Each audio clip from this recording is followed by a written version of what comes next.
cookie cutter back take against someone basically just bridging wildly, not knowing what to do. Okay, in pure jiu-jitsu, you only see this if there's like a big skill difference. The person on bottom is just really explosive and panicky. This might happen. Okay, you also see it a lot in MMA, especially in old school MMA, because I can just punch his face in, and at a point he doesn't want that anymore, and he's trying to bump and roll, get away, and that's where it happens a lot. Okay, so this type of back take is more commonly seen in MMA, but it can definitely happen in jiu-jitsu as well, especially at a lower level. And if you can capitalize on this opportunity, getting to more advanced stuff is like not really an option before you learn this first. Okay, so let's just look at some control points when you get up.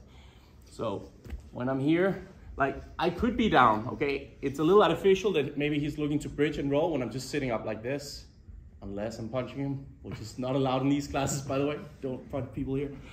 Okay, but maybe I'm down here and I'm controlling the head, I'm holding on to him, and he feels like, oh, maybe I can bump this guy over. Okay, so when he lifts, look how I post my hands and lift my hips right away. Okay, so this is a little bit more realistic scenario.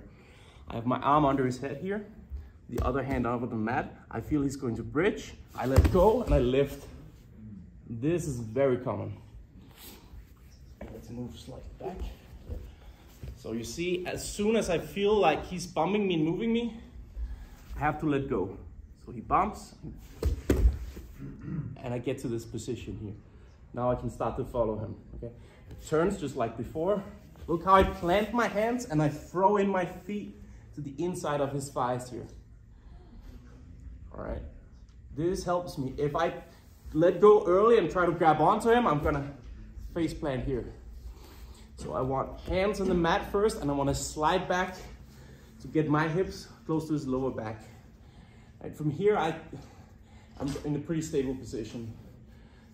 I'm controlling his hips here with my legs, and I can look to start to connect to his upper body if I want to, okay? So one more time. We're making this a little bit more jiu-jitsu realistic. He's gonna do the same move. When you do this with your partner, don't try to be that person on bottom to see if they can just cheat their partner and knock them over real quick. Okay, do it slow first, and then maybe add a little bit of speed and intensity to the bridge. So look, I have my arm under his head here, and I have my shoulder turning his head this way. So there's a big likelihood he's gonna bridge me that way because he's already facing that way. When he goes, he bumps. I slide up, land my hands, and look how I throw in my legs here to the inside of his thighs. Right. I started up here, I'm hand walking back, trying to bring my hips right over his hips so I'm stable.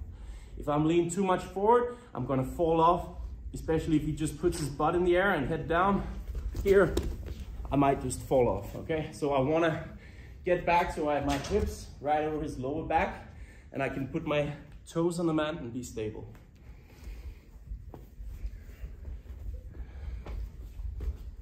So you're holding on here, you feel the bridge coming, hands out wide, slide up. Follow him back, and here we are. For now, we're just gonna do a real simple breakdown where I take my right arm over his shoulder, and my left hand, I take it under the opposite shoulder, and I get what you call a seatbelt grip here, where I'm pinching my arms in.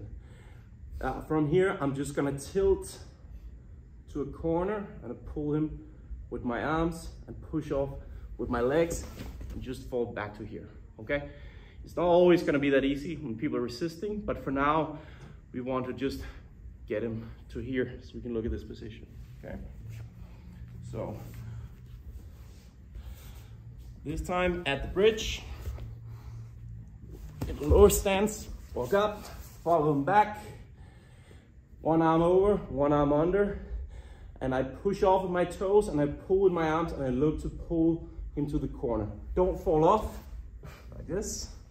Make sure you're pinching your thighs, pinching your elbows, and think about falling to the corner and tip him over. All right, so I'm basically, if he's in a turtle position here, I'm basically thinking about not pulling him straight to the side. I'm thinking about pushing off and pulling him to the corner over here. As a partner, don't provide too much resistance here.